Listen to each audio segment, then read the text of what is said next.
All right, here we are. I'm going to be recording my live draft review, my live draft reactions from the two-quarterback Dynasty rookie draft that's going on with the members of the Patreon chat and the members of the Discord.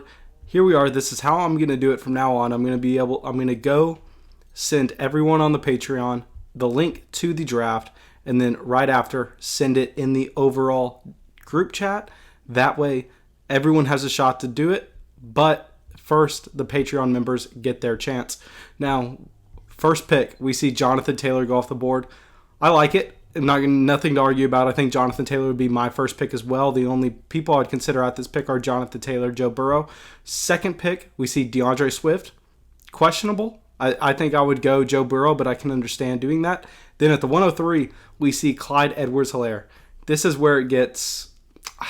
You can't do it. You can't do it. Inexcusable. You have to take Joe Burrow here in a two-quarterback dynasty league. But we see Joseph take Joe Burrow at the 104. Fantastic pick.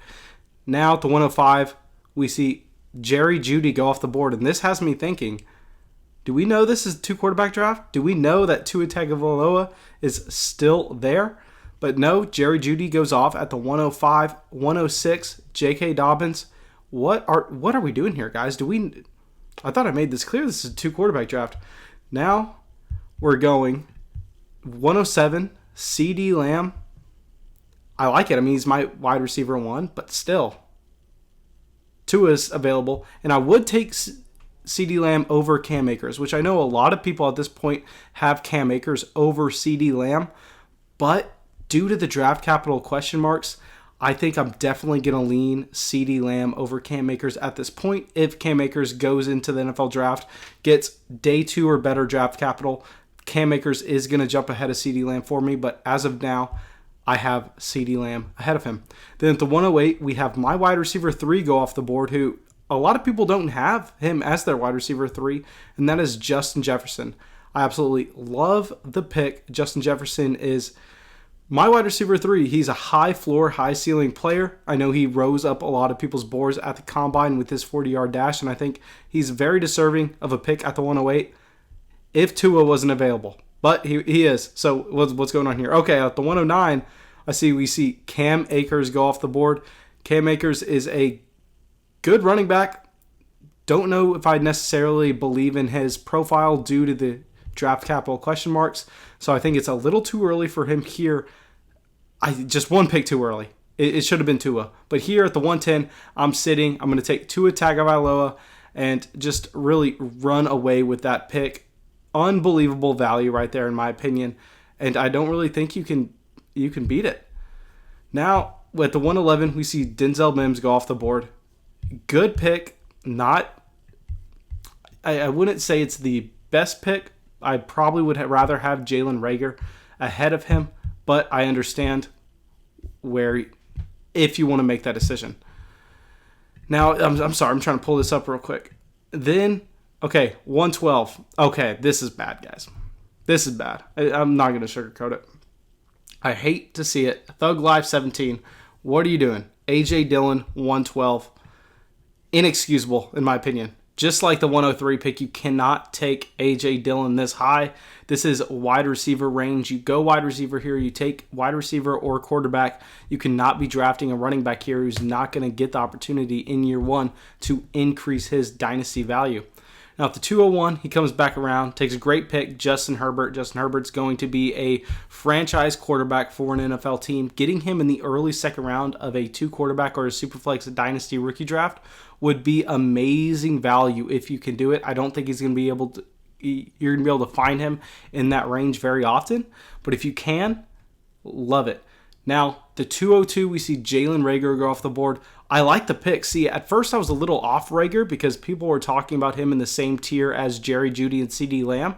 But if you can get him as the wide receiver 5 at the beginning of the second round, I really like the pick. I think it's great. Now, at the 203, I'm up. I think I'm leaning... I don't know. I'm definitely leaning wide receiver here. It's coming down to what wide receiver I want. And I think I'm going to end up taking T. Higgins. It would either be between T. Higgins or Henry Ruggs for me. But T. Higgins is prototypes as the better fantasy wide receiver, while Henry Ruggs prototypes as the better NFL wide receiver. Now at the 204, we see Keyshawn Vaughn go off the board. I'm not going to complain about it. Like I said, I still think this is wide receiver range, but I can understand wanting to take Keyshawn Vaughn now that T. Higgins and Jalen Rhaegar are off the board. The 205, we see Zach Moss. Don't really like it. I don't like Zach Moss. I think he's an extremely low ceiling running back, and I don't see a lot of paths for him being worth a 2021 first round pick a year from now, and that's really what we're trying to do with these rookie picks in the second round. Now at the 206, we see Jordan Love go off the board. Fantastic pick. I really like the Jordan Love pick just because he's going to get a starting job opportunity on a NFL team. 206, great value. Reminds me of a Daniel Jones situation, taking him here last year. Now at the 207, a lot of people aren't going to like this, but Jalen Hurts, my opinion, fantastic pick. Just because Jalen Hurts may never start an NFL game, but in the scenario he does, the rushing floor he's going to give you, the rushing ceiling he's going to give you, he can be a top 5 not top 5 NFL quarterback, but top 5 fantasy quarterback. And if you get him at the 207, that's going to be fantastic value. Now at the 208, we see Brandon Ayuk go off the board. This is a wide receiver that earlier this offseason was being mocked in the first round of the NFL draft. So at the 208, I think it's great value, even though he fell down the board a little bit after the NFL Combine. Now at the 209, we see Antonio Gibson go off the board. Decent pick. I like the ceiling Antonio Gibson has. Like I said with the pick six picks ago, I probably would have taken Henry Ruggs, who actually goes at the 210. Fantastic pick. Probably the best pick in this draft. I love the value you're getting right there. Now at the 211, we see Jacob Eason go off the board.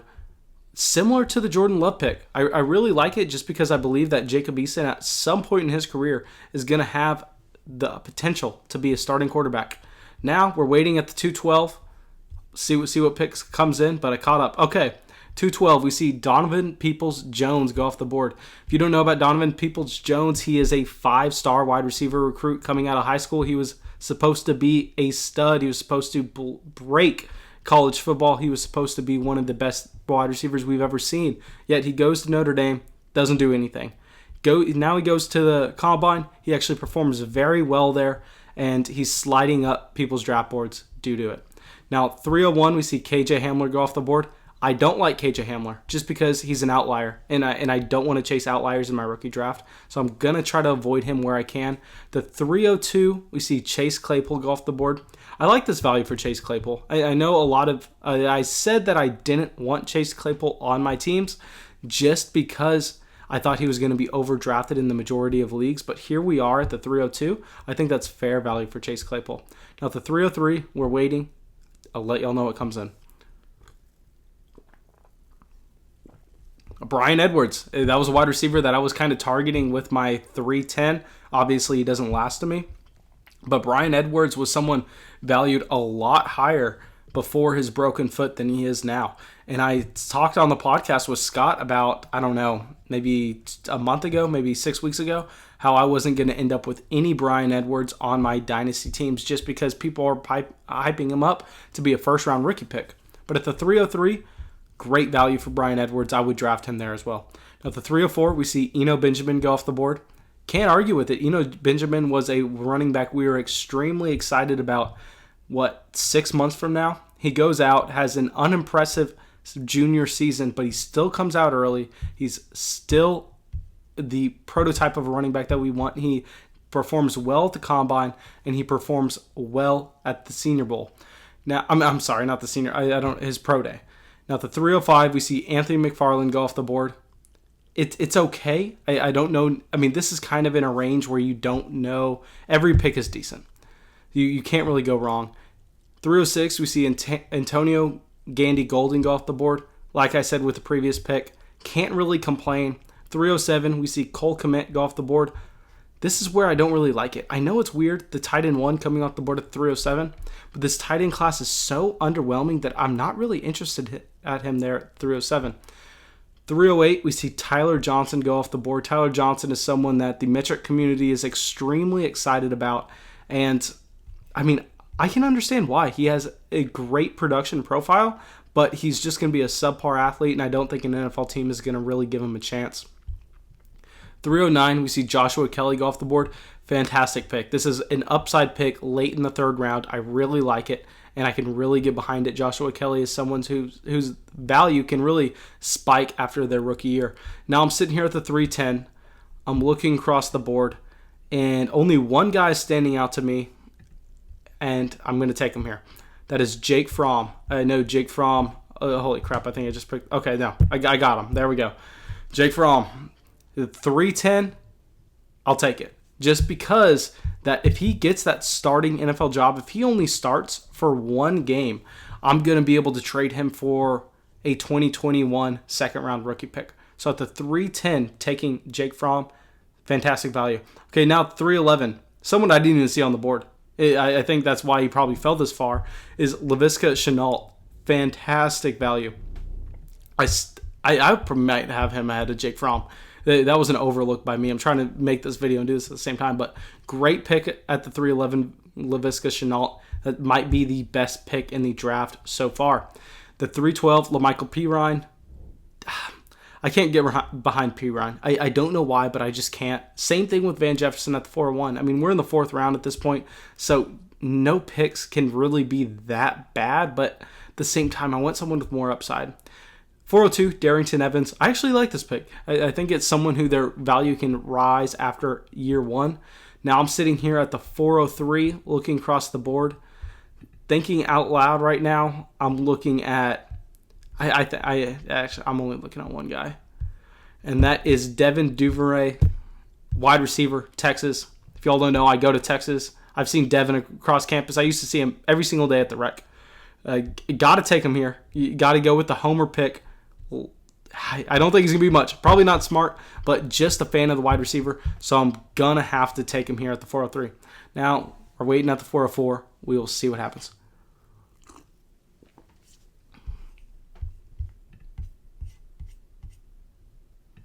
Okay, yeah. I mean, I understand what the weight is right now. I'm looking at the board. I don't really see much that stands out. This is honestly in the range. I know it just kind of trashed on the Cole Kmet pick at 307, but this is in the range that I may go and look at the tight end position just because there is the wide receiver and running backs have been picked through so much. I mean, at this point, I'm not even considering running backs at this range. I think every running back that ever has a shot has already been picked in the draft. Now at the 404, we see Anthony Gordon go off the board. Interesting. I can't say I know much about Anthony Gordon, so I'm not going to comment on the pick. 405, Colin Johnson, another Texas wide receiver.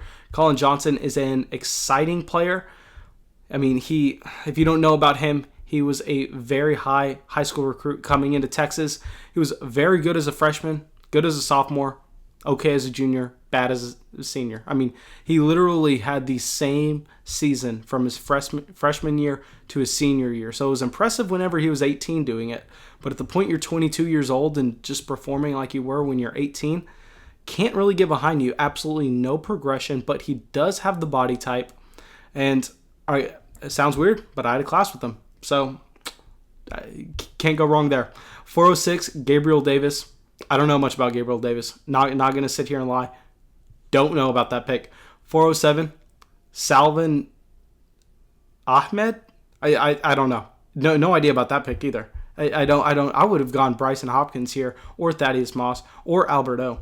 This is the range where I know I made a video about this a couple days ago, not wanting to take rookie tight ends. But guys, this is where you do it. You don't take these 1% shots on wide receivers and running backs this far in the draft whenever you can take a tight end that was going to have day 2 NFL draft capital. So I know we're just at the point where that's all you can look at. I mean, if you go on ADP right now, the next 4 players off the board are all tight ends. Okay, at the 408, we see Shea Patterson. I actually really like that pick. I think that's an upside pick. If he gets a starting job, I think that I mean, he's not going to get a starting job. He's not going to win a starting job. But if the quarterback ahead of him gets injured, I could see him having an immediate spike in value. And if he does something, I think we could be looking at a similar situation to Gardner Minshew, where maybe he earns enough to be the week 1 starter his sophomore year, even though he may not be a team's long-term option. So I do like the pick of Shea Patterson. Here we're waiting. Hopefully we see a tight end go off the board. I think we have 4 picks left in this draft. I think the next 4 picks should all be tight ends. I think we see Bryson Hopkins, Thaddeus Moss, Hunter Bryant, and Albert O. I probably would rather have Albert O ahead of all of those players. But at the same time, I'm sorry, I didn't even see Adam Trautman was still available. Yeah, tight end is where we go here. I know, sounds crazy, just because I made a video a couple days ago. Okay, guys, I'm all over the place right now. We see Bryson Hopkins go off the board at 4-9, but the 4-10 we see Michael Pittman. I did not know Michael Pittman was still on the board. This ADP must be messed up. That is the best pick of the NFL draft.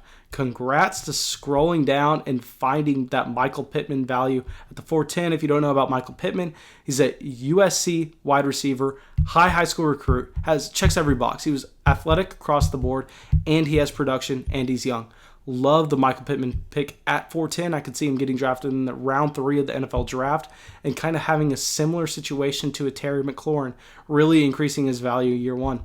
Now, at the 411, we see Albert O go off the board. Great pick. Don't know if I would have gone anywhere else over him. 412, Lynn Bowden. Another great pick. I really like the last 4 picks of this round. 5 picks, including Shea Patterson. But I think people are still going to be drafting, but I'm going to cut it off there. 4 rounds. That's how long most of our rookie drafts are. Thank you so much if you watched this far. If you have, make sure you subscribe. Make sure you like the video. Comment what pick you thought was the best. Comment what pick you thought was the worst. And comment something I was wrong about. Please, let me know. Tell me why I was wrong. Have a great day, guys.